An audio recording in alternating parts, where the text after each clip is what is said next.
And it's showtime. Hello, Andrew. Hello, Jane. Happy day. Happy Monday. Welcome to He Said, She Said, They Said, everyone. We've got Jane Johnston with the Briar Hill Group. Hello. And Andrew Plank with I'm My Own Group. The Andrew Plank Group. AP, the Plankster. Yes. Plankster.com. I actually had plankster.ca registered. Did you? Yeah, I've let it expire because, it's just not. People used to people call me Plankster as sort of a nickname. Plankster, the real estater.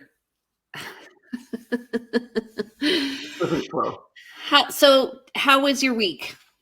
Honestly, it was a little slow. The phone seems to be a little bit less ringy lately for me.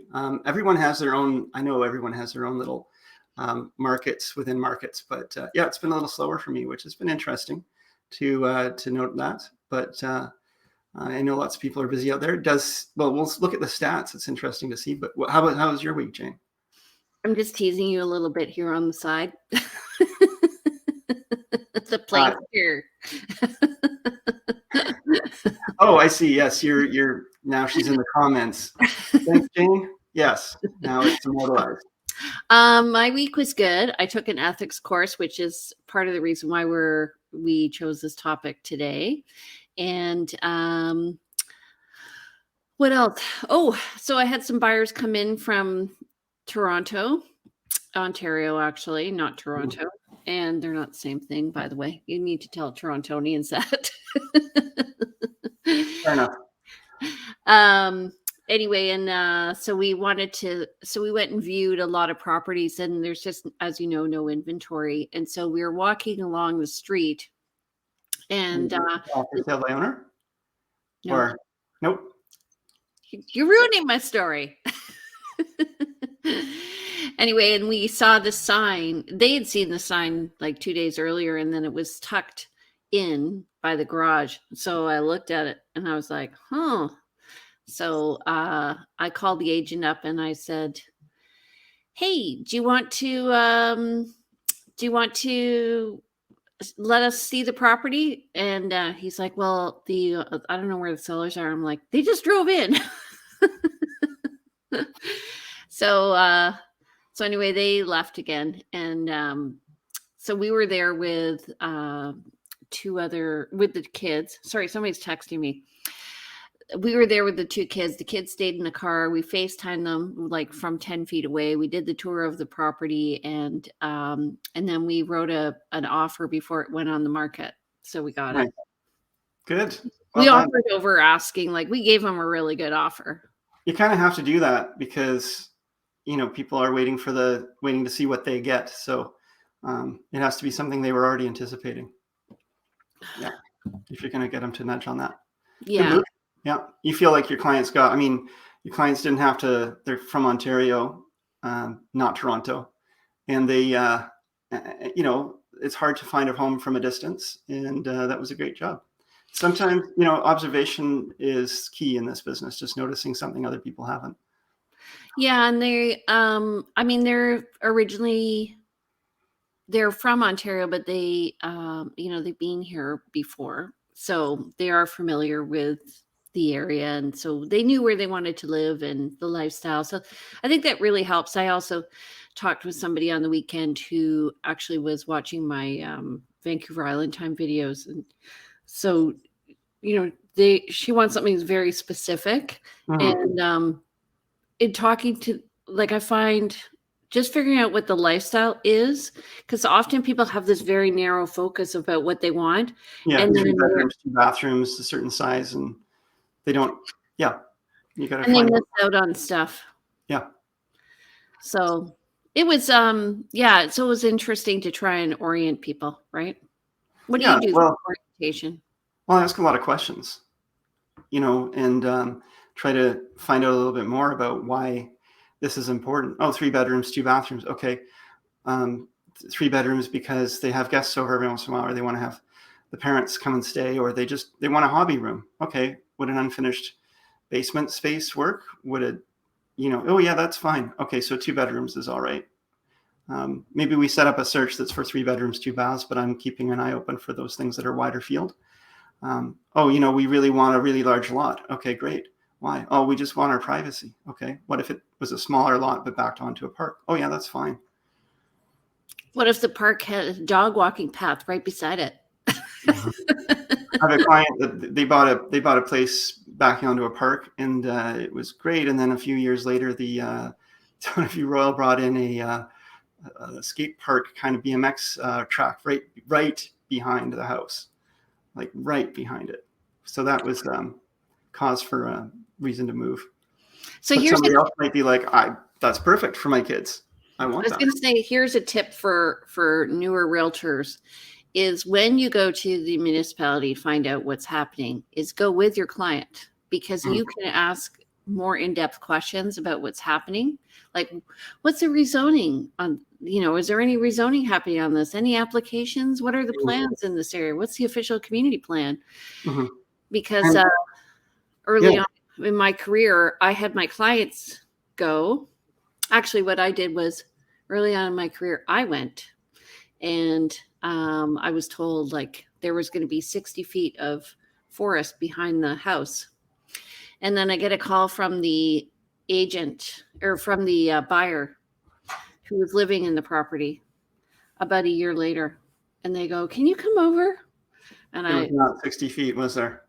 so I come over and they're sitting there with their back to the window and their eyes on me. And I went in and I was like, "Oh my there was a house right there." Mhm. And so she said, "I could tell from your face you didn't know that that was Mhm. there." But the thing is that things change, and so now when people say, "Well, that looks like green space there, is that going to stay?" I'm like, "You better talk to the city about that because Yeah.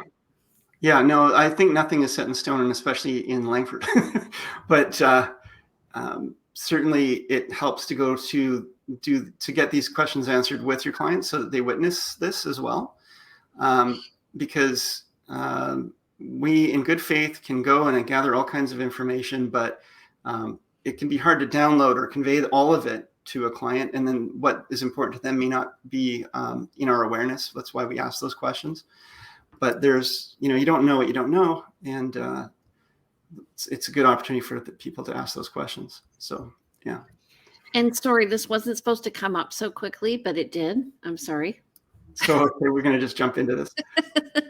So let's jump I, into the stats, Yeah, shall we? I wanted to just tell one more story about going Yeah. to the municipality. The other thing you should do when you go to municipality with your clients is prep them to perhaps not ask certain questions. And I had this happen recently where I was representing a couple, a party, some parties, and then it was a group buy. I think I mentioned this, but one of the folks came along that wasn't my client, and they kind of already been through emails conditioned and talked about, like I said, they knew that I was not asking specifically about suites because we knew that there was an illegal suite in that. And he just walked in and point blank said, "Hey, there's a suite in there. Is it legal?" And I was like, "Oh, no, no, don't do this. Don't bring to the municipality's attention that there's a suite in there. We want to ask questions like, what's the zoning for suites? What's allowed to be done there? You know, if we were to put a suite in, what would we have to know?" Yeah, and so the reason why Andrew's saying that is because we don't own the property. And so we, if we do that, we're reporting something that really we really shouldn't be tattletaling on Mm-hmm. owner about, right? So he's just saying we have to be very discreet. And also, when you sign a listing and you have an illegal suite, there actually is a form that you can sign that allows you to advertise that there is a suite. So, where this is important, especially, is in places like Oak Bay, where they will come and actually make you tear your kitchen out. Yeah. So municipalities tend to be complaints-based enforcement, but you definitely don't want to bring to their attention something that could cause problems either for the current owner or for the future owner. And this goes into ethics, actually, which we'll be talking about later. But the question is, who owns that information, and what's your rights to do? What are your rights to do with it? And that's why that that permission that Jane referred to in terms of advertising suites, that's just best practice. It's not that we aren't allowed to or are allowed to. I mean, we can advertise a suite or not, whether it's legal or not. There's nothing illegal about advertising it, but getting your client's acknowledgement that we will be doing that just puts some protection on us, and it brings awareness to the seller that there's a potential issue there. So it's about communication, really. Yeah. So funny haha story. When I first got into real estate, I had a listing at the corner of Souk and Veterans Memorial Parkway. And I get a call from, and I have like, sweet. I get a call from the building inspector, and he goes, "Hi, Jane. I just want to tell you, you should take that sign down. Because otherwise I'll be forced to go in there." And I said, okay. So I took it down. And, you also have to understand that they know, the city knows that there are illegal suites. And what Andrew's saying about the complaints, the complaint is usually about parking or noise. Mm-hmm. Yeah. Or traffic, like coming and going. And safety is a big issue when it comes to suites, so especially illegal suites, which were not necessarily, which wouldn't have been put in with permits. So there's an unknown as to how the quality of the work was done and whether or not the electrical systems in the house can handle it and so forth. But I would say that, many properties that are advertised as having suites have illegal suites. It's not hard for a city to look for those and find them just by going to MLS listings. But they don't want to create problems for their own, population. And we know that there's a housing crisis. So it's not politically, it doesn't make sense to be enforcing every suite that's advertised, but they will have to, follow up on complaints. They have zoning and rules. And if they're not being followed and somebody draws their attention to it, they have to do what they can for their citizens. Okay. Let's get on to the stats. You're right. Okay. So this past week, we've had 256 new listings and 199 went pending. Good news? Kind of good news. Yeah. I mean, I think we've been seeing new listings. This is more new listings than we've been seeing for a while. It's up. I think we were seeing like 230, 216, 230. Now we're 256. I don't know the numbers exactly. I'm kind of, going from memory. But the pendings, there's that's pretty broad difference now, new listing versus pending. So that's interesting to see. It sort of suggests that the supply is overarching the demand. Yep. And price increase. So I'm finding that the price increase is happening on new construction. And we talked about that last week. And specifically, like what they're doing is relisting, I'm finding too. Because some buyers don't have access. If they're not working with a realtor, they don't have access to the history. So they don't know the history of a property, that maybe it's being relisted again.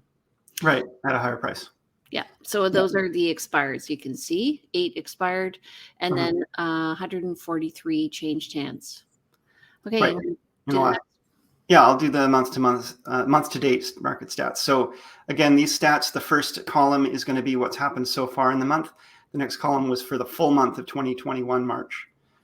So we've got this month so far is 527 unconditional sales compared to 1,173 last year for the full month. So 2/3 of the way through, we're definitely way low for sales. New listings 763 in the 2/3 of a month versus almost double that for a full month, 1,419. My eyesight's not so good. I have to keep sort of getting in closer. Active listings 985 on market, so still under thank you, Jane. Sorry. Under 1,000 versus 1,310 last year, and broken record, but of course that's 1,310 was still extremely low versus prior years. That's why I was thinking that when we do the stats, it's a broken record to us, but it's not necessarily a broken record to other people, right? Yeah, it depends how often they come in, and it's important sometimes to hear that broken record just to get an understanding. Sometimes you have to hear something more than once. Like 12 times. Okay, so Cheryl Nelson made a comment. Important to talk to potential buyers about those risks. Yes. So what she's saying is the risk of having an illegal suite, and the risk is that you may be depending on that income. Hmm. And different lenders, of course, do look to see whether or not that income they're going to count it. So Hmm. in a suite, they're more likely to count it if it's legal, and if it's illegal, they're less likely. And some don't count it at all. Some 50%, some 100%. So thanks, Cheryl. Right. Yeah. And if, of course, yeah, if it gets shut down, your income is gone. The other thing I think a lot of people don't know is that there's certain municipalities that allow the owner to occupy the house. That require the owner to occupy the house if it's a house with a suite. So even if the house has a legal suite, in Saanich, for example, technically, you're not supposed to rent the whole house out as an investment property. It's supposed to be owner occupied, and then the suite is considered legal. Right. And then so there's also a movement now. I mean, we're getting off topic, but there's also a movement towards garden suites. So that would be separate from your house. Yes. And so she's also mentioning Cheryl, who's our star fan, also permitted work. So you have to disclose whether or not anything is permitted or unpermitted. If it's unpermitted, it's called a latent defect. So, and that means that the municipality can come in and tell you to rip it out Or correct it, yeah. or correct it. Okay. So we were talking just yesterday. Andrew and I do talk. Outside of this, yes, we do. What are we going to talk about on Monday? That's what we talk about. So I took a really good course last week. The instructor was a broker from the mainland, and it was interesting because he started out saying we were doing ethics, and he was started out saying, "Well, I'm a facilitator. You guys are going to be discussing the topics here," and so there was a lot of group going out and coming back. They're changing that course, by the way. So have you taken it? Yeah. Ethics, of course. Yeah. I mean, these are courses that we're required to take every couple of years as part of our licensing. Right. So there's different things that we have to take. Actually, I do have that in here. Let me just share screen window. There we go.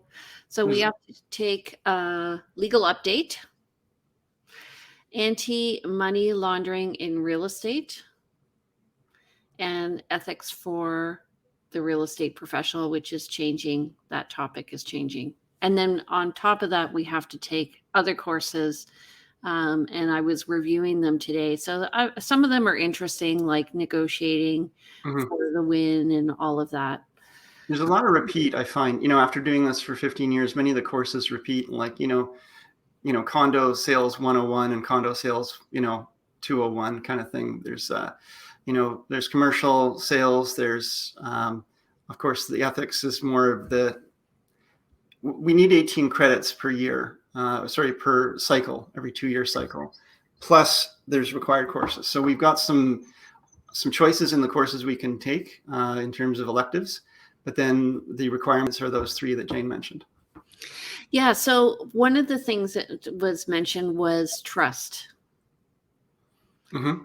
And so to me, that's totally integral to the whole process. If there's no trust, I mean, okay, think about it this way. When you go and buy a house in another country, yeah, and they aren't using the same system, and you don't understand the system, there's a lack of trust. The language, right?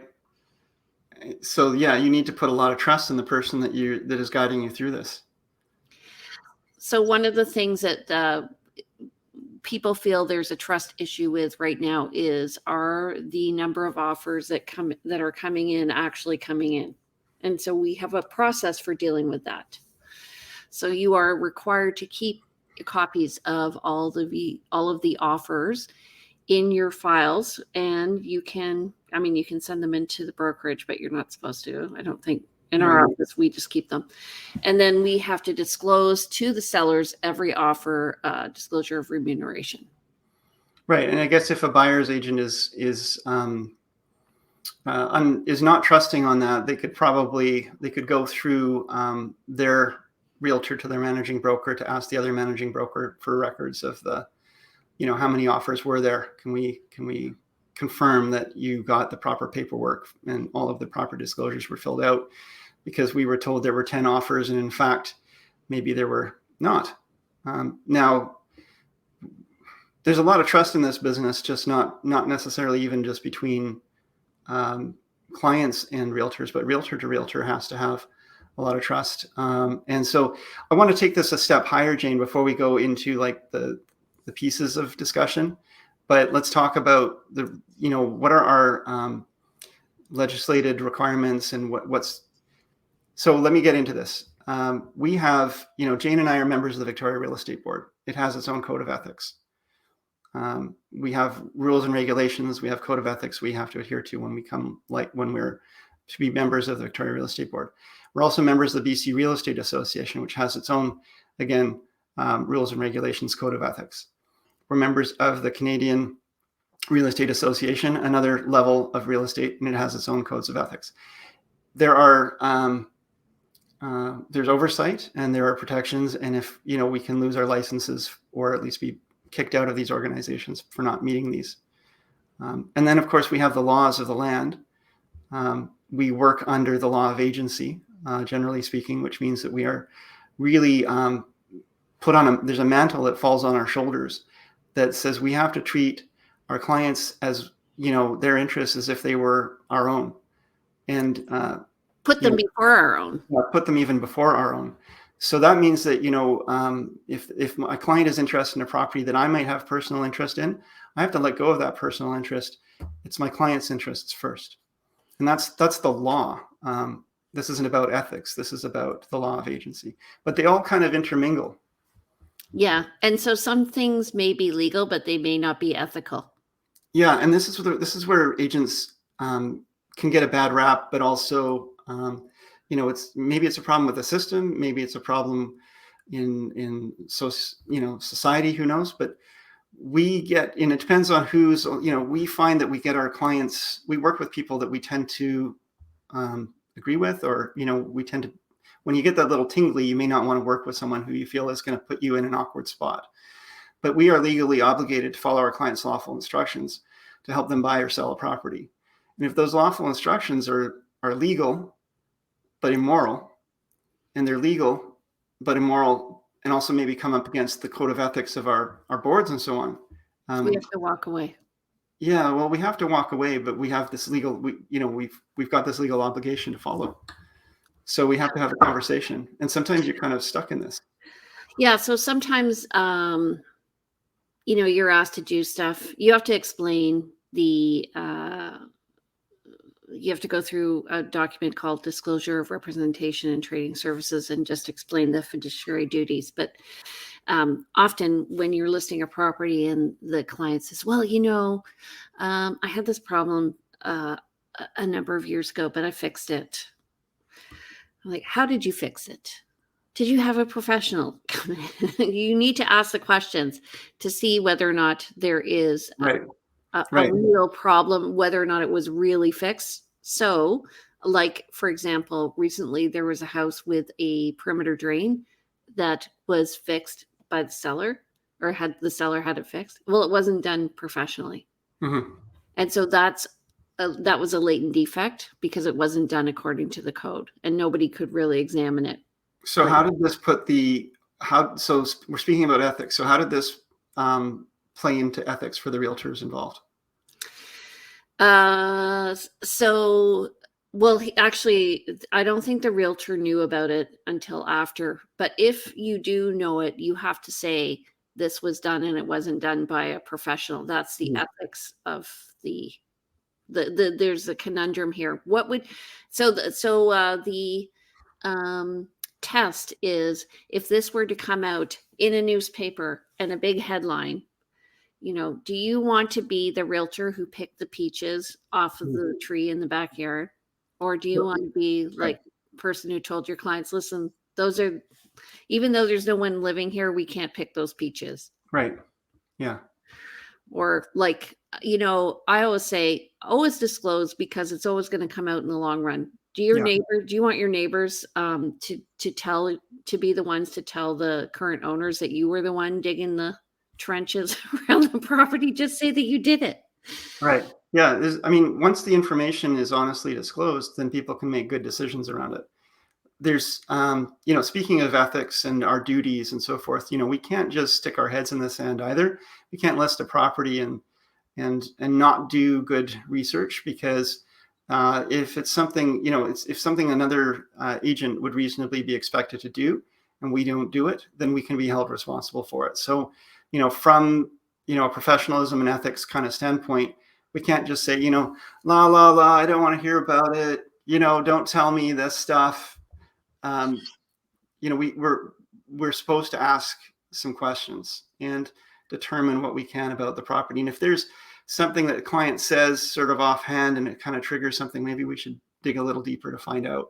And then if it's going to put us in a conflict, we may have to have a conversation about stepping away if the seller says, no, I do not want to disclose this. Yeah, and sometimes, like a seller may do something without a permit. Like, I had a client do a renovation of a kitchen, and Mm-hmm. and I said, "Listen," he goes, "I don't want to tell them. I don't want them to know that I didn't do this with a permit." I said, "You have to tell them, because otherwise, they're when the buyer comes in and they see that the one side doesn't look like the other side, and they just go to the city, they're going to see that you didn't do it with a permit. So just tell them." And you know what? I don't find that it makes that much of a difference in terms. I don't really find it makes much difference in terms of final price to the seller. I find what it makes a difference is the experience of Integrity. the buyer. And, well, integrity, experience of the buyer. At the end of the day, it's going to cause problems if information wasn't provided. But in the full light of day, with the information there, people can make better decisions. And I find people are more trusting and about going forward with a property purchase if they feel like everything has been disclosed. Sellers do have the right to cross off a property disclosure statement, not make disclosures if those there's not a requirement to disclose unless there's a material latent defect. So disclosures around something that is absolutely visible and in your face when you're walking through the property doesn't have to be disclosed. But it helps to create a lot of trust if these things are kind of brought to light anyway. Yeah, and I think, for me as a realtor, I can't really to me, I can't represent somebody who isn't going to be honest anyway.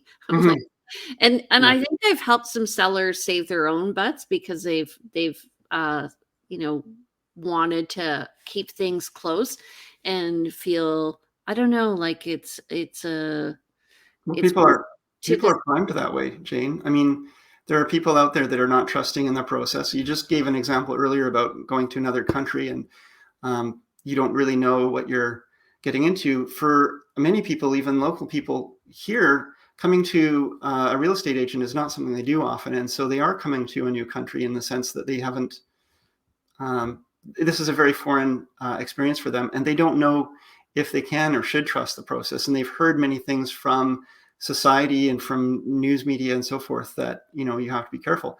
Of course, these are. It's not surprising. There's a great Facebook group, by the way, for anybody who's listening, for realtors, called the Real Estate Pros, and they actually talk about real estate in different countries and what's normal and abnormal. And it's always interesting to me how cut and dried real estate is in Victoria. Like, Mm-hmm. really, we're so transparent. And, once you have the accepted offer, here are the next steps. It's not like, you have a lot of things flown at you. In the States, you can have an appraisal done. The appraisal may take months, and then the purchase may not go through. And Yeah. we're just so cut and dried. It's just an awesome process. Like, I Well, have. even Victoria versus, for example, a bigger center like Vancouver, here in BC, under the same sets of rules and so forth, different real estate boards, there are some forms and so on that are different, and we've developed and evolved our own sets of forms that I feel are very, very, very, very like well done, and really help to keep everyone kind of on the same page. Mhm. So. I want to speak a little, like, there's an example here in terms of that place where we get into a bit of a this Gray moral area. dilemma, Yeah. the gray areas. So you're working with a buyer, and you've been working with them for a while, and maybe you've got a good working relationship overall. You can tell that they're looking for a great deal. They're looking out for their family. They want the best that they can find. And let's say we find a listing and its seller's a little old lady, and they happen to do some digging and find out a little background information. And it doesn't have to be a little old lady, a little old man, whatever. Somebody vulnerable, protected by an agent, but maybe that agent is newer or not very savvy, or is doing more volume and isn't really having their eyes on the prize. And this person says, let's get this for the absolute lowest we can. We know all this information. We can make an offer that can get this property for $100,000, $200,000 under market value, and let's go forward with this. And our job is to do that. I know exactly what you're saying. And so recently I had a buyer who qualifies to go into low income, like a low income purchase, Mm-hmm. but has a lot of money, Mm-hmm. but their income doesn't qualify. So they're like, well, I qualify. And then what I'll do is I'll buy it, and then I'll just pay the loan off, and then then I can rent it out, because you're not allowed to rent it out unless while you're under this current loan program. And so, legally what she's doing is okay. Mm-hmm. But I said, ethically, I think you need to just think about this, because you're not the client that the development is made for. Right. And you might want to rethink this. How did that one end up? I'm still working with them. We're looking at a different building. I see. I mean, in some senses, that's very savvy what they're doing.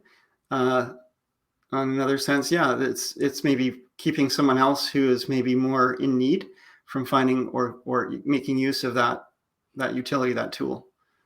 Yeah, and the other thing is sometimes, so another situation that came up in the course is if you've previously had a listing, let's say with a house that had a leaky basement, Mm-hmm. and then and you said to the seller, I can't, or it didn't sell or whatever, and then they go and they list it with another realtor, and you Right. go in and you see that there's no disclosure about the leaky basement. What do you do? Well, especially if you're working with buyers who say, I want to write an offer on this property. Because one thing we haven't yet talked too much about is this duty that we have. We talked about agency. Part of agency is a duty of confidentiality. That confidentiality, any information we gather through our relationship with parties remains, in a container. So you're working with someone, you list the property for sale, it's got this problem, or you've found out that there's this problem, and then you're bringing a client through to it, but you have had prior agency with those sellers. You're not allowed to take that information and convey it to the other new buyers, because it's owned by The other person, the first owned by the other person. So Yeah. It puts you in this really awkward place of like, how do you protect your current buyer?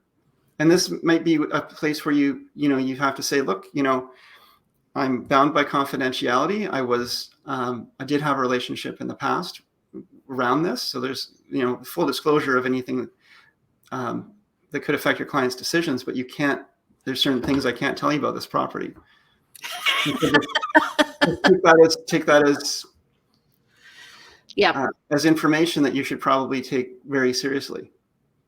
So, one time I was showing a property in James Bay, and it was pouring rain out. It was November. And literally the basement was flooding. Mm-hmm. Like, as we were walking into the basement, there was water pouring in the back. Yep. And 2 days later, I went in and there was no water. And there was no disclosure. Yep. Now, if I had been the listing agent and showing that, I would have had to disclose it. As a buyer agent, I was happy to disclose it, that I had known about it. But if I had been the former listing agent and then brought a buyer in, I would have been in trouble, because they hadn't disclosed it. I couldn't say anything because it was something that it was information that belonged to the seller. So what do? You say, I don't recommend that you buy this property. Yeah. I can't tell you why. Yeah. Or you schedule a showing during a very heavy rainstorm. Yeah, but it's a real problem. Like, you know, there's doing things right, and then there's doing the right thing. Right.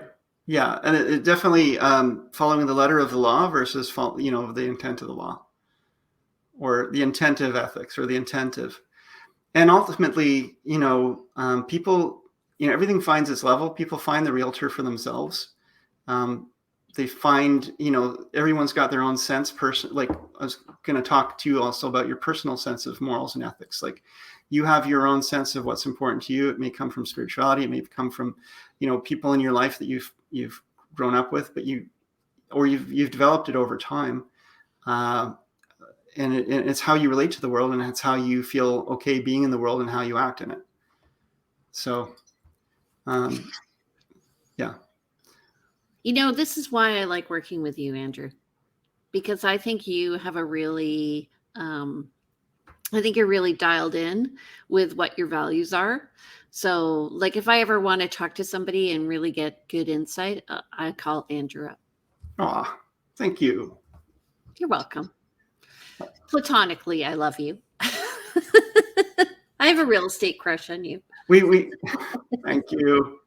We say we love each other a lot, but it's like brother and sister. He looks like my brother. Yeah. So anyway, just so I just wanted everybody to understand, because it was a real eye opener. I mean, we had a great course, and this facilitator was amazing, and we're going to see if we can get him in just to speak as a managing broker just about these issues, and that'll be coming up in a few weeks. But it's also, I always say to clients, hiring a realtor is kind of like dating. Like, you really do have to make sure your values align, and your energy aligns, and your vision of where they're going aligns. And same, like, if you're listing or buying, because if they don't, you can get each other into trouble. Yeah, absolutely.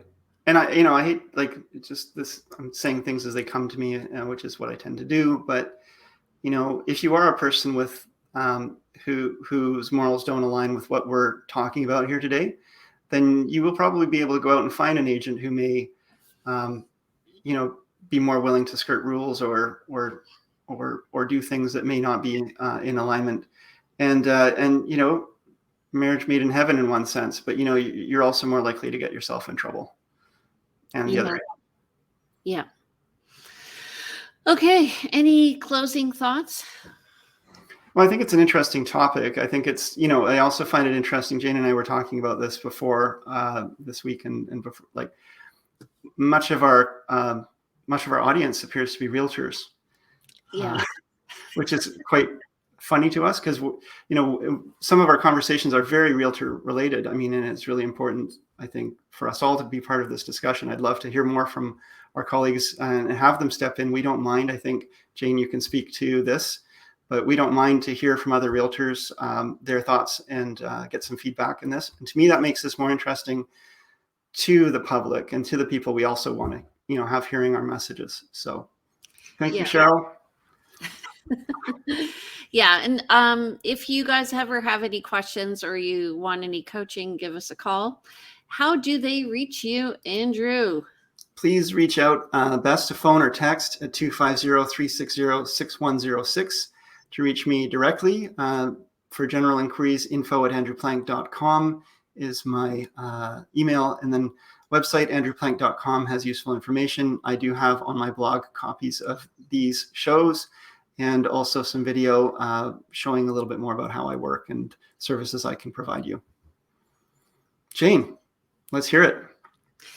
My name is Jane Johnston. My number is 250-744-0775. My email is briarhillgroup@gmail.com. And I have two websites. One is briarhillgroup.com, where we talk about listings and what's going on in the market. And then Vancouver Island Time, where we house these videos. And we have information about neighborhoods in Victoria. Don't forget, everybody, every Monday, we're here at 10 a.m. And if you subscribe, if you missed, you can watch us on YouTube. Don't forget to like and subscribe. Hit the like button. Everybody does that. Everybody does that. Okay, good. And Jane, I love how your radio voice came out. I'm Jane Johnston at 250-744. I was watching, sorry, I was watching a very cute movie last night and they talked about this woman having a telephone voice. Mm-hmm. I didn't realize I have a blog voice or whatever, vlog voice. Anyway, okay, so if you guys have topics that you want to discuss, just message us. We are happy to take them on and do some research. And if you have any questions, talk to Andrew or myself. And anything else? Oh, new listings? Nothing coming up. I had something coming up that kind of changed. All kinds of stuff's going on in the world and the ether that seems to be having people moving, shifting their priorities. So we'll see what happens. I have a new listing right now. It's 2-bedroom, 2-bath. It's just over 1,000 square feet. No dogs allowed. Mm-hmm. And limited rentals. It's on Ptolemy and it's $549.9 and it is beautifully renovated. And we're looking at offers on Wednesday. It's the owner has left to allow it to be shown. So please, if you want to book a viewing, call your realtor. Okay, can I just talk about some wants? Because I've got a few things that are. What do I want? I mean, where do I start? So in terms of real estate wants, I mean, I have an active buyer just looking for sort of an entry-level condo, in-suite laundry preferred, under sort of 450,000, which is not a lot in this marketplace, but it's okay to have an older unit, 1-bedroom minimum, must have a balcony. Can be a 55 plus, that's fine. And are we working with the same buyer? Maybe. I don't think so, though. Yeah, me too. And then I've got a number of buyers for West Shore properties, various conditions, newer spectrum between like newer up to 1.25, I would say, preferably with a suite, or similar configuration, but could be older, and maybe a little less price point as well. So. Okay, I have a buyer looking for something similar, under 500, downtown Victoria. They want Fairfield, east or west, preferably. So like Linden or whatever, Oscar. Right. And they prefer south facing, and they don't care if it's in suite laundry or not. So an older building would be sufficient. Top floor preferred. And I have a set of buyers looking for dog-friendly, 60-pound dog. Really nice dog, friendly condo building. It's so hard to find. So if you know of anything, we've looked at everything on the market, and it's really helpful when realtors put the dog poundage in the strata notes, because oh my god, I've read so many strata bylaws. Jane, you have a spreadsheet that tracks some of these things as well, right? So, yes, I do. Yeah, and this is really useful to keep track of these things because, the buildings, Jane's right, a lot of realtors don't share some of the deeper information that is really, really useful when you're working with a specific size or height or weight of dog. Yeah. It's funny, when I met with them the very first day, I'm like, that dog thing is going to be your problem. Mm-hmm. So, anyway, so yeah, and they don't care really about in-suite laundry either, and they do care about bike storage. So. Yeah. When you're accounting for the cost of you can't put a price on love, right? But when you're accounting for the cost of an animal over the life of its lifespan, you will be paying extra to buy a condo, or if you're looking for a property with a dog allowed, or even a cat, there's sometimes a premium for that, especially a larger dog. Yeah. Okay. Time to go, buddy. All right. Thank you so much once again. You're awesome. And I've enjoyed our conversation. If you guys have topics you want to discuss, send us a message. See you later. Thanks, everybody. Bye now. Check us out Mondays, 10 a.m. Bye.